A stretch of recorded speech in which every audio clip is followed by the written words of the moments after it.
This KISD Coaches Show is supported by Coach Henderson Sports Photography, Modern Appliance, Killeen Veterinary Clinic, Denali Roofing, CChelles Visuals, and Cloud Real Estate. Well, welcome to the Toby Foreman Show here on I-14 Sports. Glad you're joining us for another great week of high school football. And Toby had the week off last week. Got time for some kids to heal up a little bit, get a little bit of practice in, and tell us about the off week. Yeah, it was a much-needed bye week. We licked our wounds, got healthy. It does stink going into a bye week with a close loss or any type of loss, so we had to kind of sit on that for 2 weeks. But now we're ready to move forward with the Waco Lions. Yeah, Waco coming into town, and they've had a tough schedule this year. Played a tough non-district, and then this district is really tough. But they've got some talent.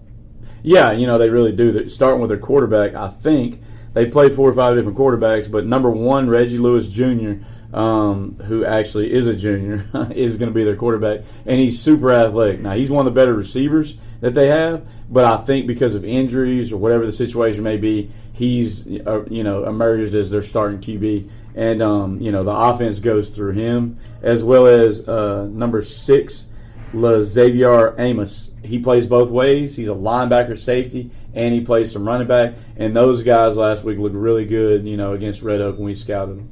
Yeah, and Waco really is a lot better than their schedule indicates.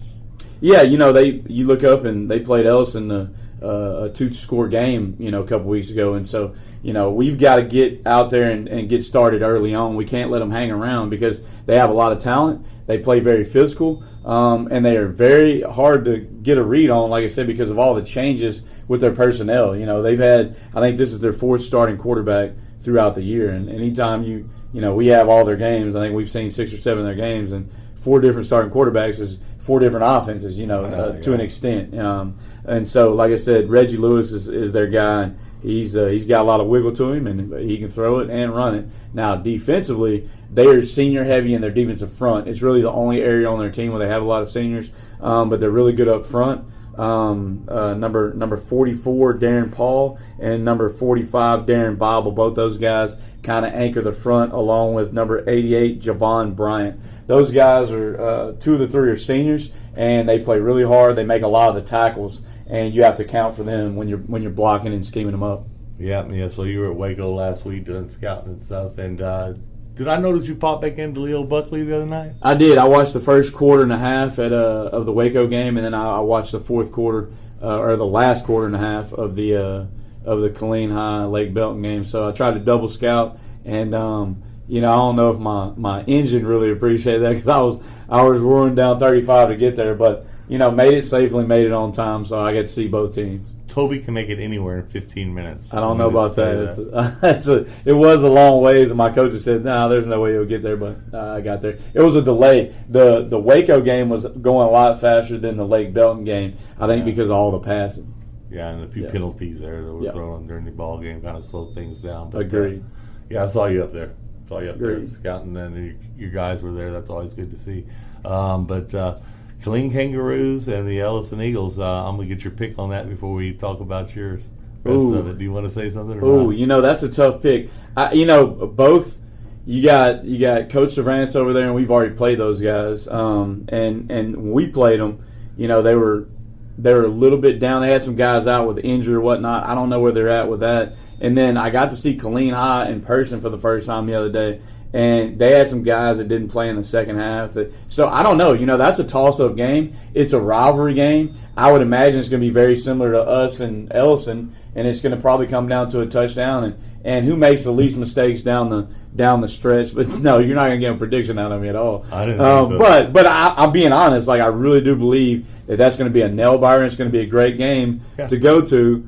Unless you want to come see the Shoemaker Great Wolves play, over there at Leo Buckley, But no, there'll be 2 good games on Friday night. And, I just kind of like the last time. I think the last time we played at Buckley and there was another Killeen versus Killeen school, we still had a good attendance, so there's enough fans to spread it around. Or you can go half and half, Just come watch us in the first half, That's all I'm at. Start with us, But no, I really do believe both Coach Sadler and Coach Savance they do a great job, and I know they'll have their teams prepared. And I know that's the old rivalry, Ellison. Andrew, how many years is this? 44, I believe. 44. That's a lot of years. I'm 44. And they're about split down the middle, too. I'm 44 years old, so I tell you, that's old, brother. That is old. But no, it ought to be a great game with a lot of talent. I think Killeen High is a leading rusher in the district still. And then, Ellison, they have a lot of weapons on offense, but their deal is they're really, really, really good on defense. I mean, they really are good on defense. We struggled. The only time that we've been in the red zone, that we've started a play in the red zone this year and didn't score a touchdown, was against Ellison. We had to settle for a field goal on the 1 yard line, and they didn't even have Beck. 51 wasn't playing, so I don't know if he's back or not. But if he's back, that you got to account for that guy. I mean, because he's a guy. And I like our defense, but man, Ellison's defense is tough. I mean, they look like you're supposed. They pass in college terms. If you're recruiting, they would pass the eye test. And I know Coach Cervantes is a defensive oriented guy. So again, Coach Sadler, he's been a defense coordinator and an offense coordinator. So it's just going to come down to who makes more plays and who makes the least mistakes down the stretch, in my opinion. Well, I appreciate your opinion on that real quick. Mm-hmm. But your guys ready to go? You're going to get some playing time in for some kids that have been sitting for a week or two. They're itching, ready, biting, ready to get back on the field and show everybody who the Shoemaker Grey Wolves really are. Yeah, and we're finally healthy for the first time this year, really. I mean, for the most part, we're healthy. Majority of our kids will be, some of them, one starter will be his first game to play all year. He broke his foot in the scrimmage, and he's finally back. Thank the Lord. I mean, it's been a long time for him, and he's a sophomore, and I know he's been frustrated, but he'll have a shot, to get out there and kind of show the work he put in the off season and in the spring ball and the summertime. And then there's a couple other guys that we limited their play just because they were so banged up, and they should be a full go. So, like I said, Waco's coming off a tough game against Red Oak, and we're coming off a bye. So the energy should be with the Grey Wolves early on, and I look forward to that happening. All right, we need a district win, baby. Need another district win. So. That's it. We got to go. Our goal every week is to go 1-0, and hopefully we're sitting at 5-2 and 3-2 at the end of this game.